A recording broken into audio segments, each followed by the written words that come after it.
Hey everyone, I am Robin the Copy Bitch. This is Stewie, my sidekick sloth.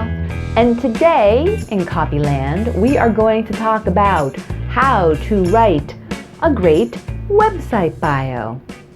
So this video and the tips I'm about to share will also apply to basically any type of bio. So a conference speaker's bio or a theater bio or a bio you need for your LinkedIn page.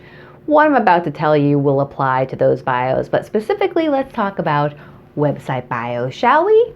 So first, let's back up. What is a bio anyway?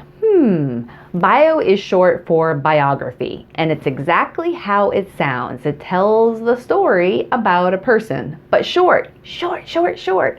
Most bios are probably several paragraphs. Really short ones might only be a paragraph or two, and sometimes a full-length bio might be a page. I've rarely seen a bio go longer than a page, especially on a website. A website bio is going to be short and sweet and one page. People shouldn't have to scroll forever to get the story of the person that's being written about. And the reason why you have website bios is this. Have you ever gone to a website and you've been poking around, but the website's kind of sparse, meaning you're kind of wondering who's behind this website. Is it for real? Is it legit? So you look for an about section and it's kind of shady because there's not a lot of information. Here's the thing. People do care about who they're doing business with, whether they're consumers working with a business or business to business. So having a robust about section, studies actually show, and I'll see if I can actually link to this because I don't think I'm just talking out of my butt. I know I'm not, but I don't have the stats off the top of my head. But a robust about section, if people actually take the time to go to it, I think the studies show that those people are just much more engaged and much more likely to become customers, which makes sense. If someone's taking the time to look at who's behind the company, the history, the mission, the values, and I have a blog as well as video on how to write a great about page, so check that out. But if someone's taking the time to learn about the people behind the company, they're vested. You know, maybe they want to know, do these people have the credentials that I'm looking for? Do they have the bona fides that kind of make me go, hey, I want to work with these people? So you don't want to underestimate the importance of an about section. And one of the major parts of a good about section is meet the team, where you have team website bios about the people, the CEO, the key players. Basically, it could be anyone you want. It could be the whole team. It could be all 30 people if you have them, or it might just be the C-suite. It depends. It depends on the size of the company. It depends on the type of company. So there are a lot of reasons as to who you would put on there and who you wouldn't put on there. You might not put every single person, but you know, the key people like Stewie should have a bio on the website. So that tells you what a bio is. It tells you why companies need website bios. Let's now talk about what goes into making a good website bio. Okay, so what do you include in a bio? What you include is kind of up to the business. It's up to the person being written about. It could be up to the writer. If the writer is directing, you know, the writing of 10 or 20 bios for people in the company. Usually on a business website, you are going to include things like educational history, past employment history, the current role that the person is in and what they do for clients. Like, you are still thinking about it very much from the audience who is reading it. What do they want to know about this person? What's going to be helpful to them? But beyond that, you can decide what else you want to include. Do you want to include some personal information? I like to do that. Like, I like to always end a bio with something warm, like Robin lives in a suburb of Boston with a very cute little sloth named Stewie. I also like to do what I call fun lightning round questions. So often what I do with clients, and be sure to check out the link I include in the description because I'll include a link to my blog post on this topic and then links to actual bios I've written. So you'll want to check this out. But what I often do is I'll write the bio for the person, and then we have what's called the lightning round, where I'll ask like 4 to 5, fun questions like Star Wars or Star Trek, or what's your favorite food, or words to live by, or how do you unwind? And the beauty of that is that now you get to see the person, because sometimes bios come across as very, sometimes a little stiff. It's very professional. It's the person's bio. It's like reading their resume in paragraph form, depending on how it's written. So having those lightning round questions can really bring the person to life, which is kind of what you want to do with a bio. The other way you can bring a website bio to life is by thinking about the images.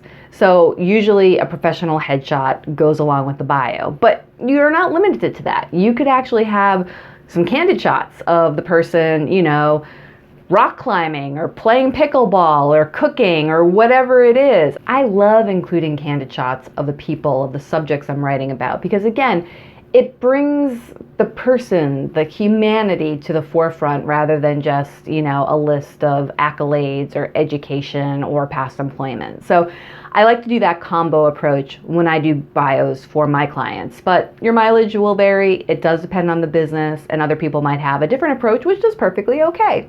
Should you write a website bio in first person or third person? Again, it depends. Usually for website bios for a business, a company, those are typically written in third person, but if you want to bring that person's voice into the bio, you could include some quotes. I'll often do that.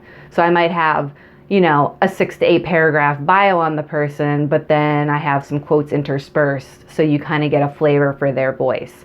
It does depend on the business, the client. I've worked with solopreneurs who their personality is so important. It's such a big part of their brand that having their bio written in first person just makes a lot of sense. And again, I will link to some examples of that so you can see the difference. Sometimes I will do a combo approach. So I might start off in first person where the person is talking about their journey in their business and how they came to it. And then I'll end with the professional third person bio, and I'll even make a cheeky comment about the switch, because sometimes you need that third person bio for other things. And it might live on the website, but if the person speaks at a conference or if they need it for their LinkedIn profile, they might want the third person version. So sometimes including both. LinkedIn profiles, that's an interesting topic. I think you could go either way, whether you talk about yourself in the third person or first, and I think there are interesting debates and ways to go about it. I talk about myself in the first person, and I kind of take a very, very, very unorthodox approach, very cheeky approach, probably not at all surprising, so you can check that out. I will include a link. But how you go about writing your own bio is kind of up to you on LinkedIn. That's very personal. And that's the thing about bios. People are very, very protective, understandably, of the story of their lives. And I always make sure that whoever I'm writing about gets full veto power. They get to sign off. They get to make changes, because it is very personal and it needs to be accurate. And you want them to be happy. So that's important too. Is it ever okay for the person to write their own bio?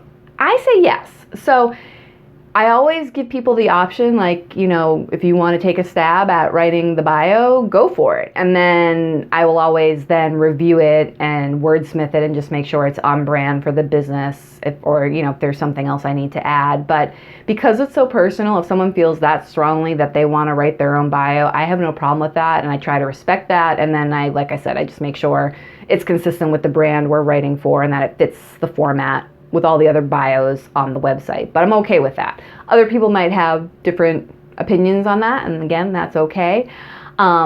Most people I encounter have a hard time writing their own bio, and they don't want to do it. They just have a hard time, with writing, but especially writing about themselves, and they aren't good at what they consider bragging. But the bio is a place to brag. The bio, if you have, a credential that's just hard-earned, talk about it. If you've won an award, talk about it. That's the place to do it.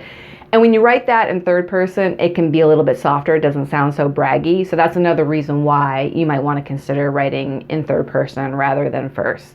Again, there's no you must do it this way, and that's the beauty of it. You just need to do the right way for the person and for the site and the business that you're writing for. Okay, so how do you get the information for what you need to put in the bio? So usually what I do, if someone has a resume or a CV, I will happily look at that.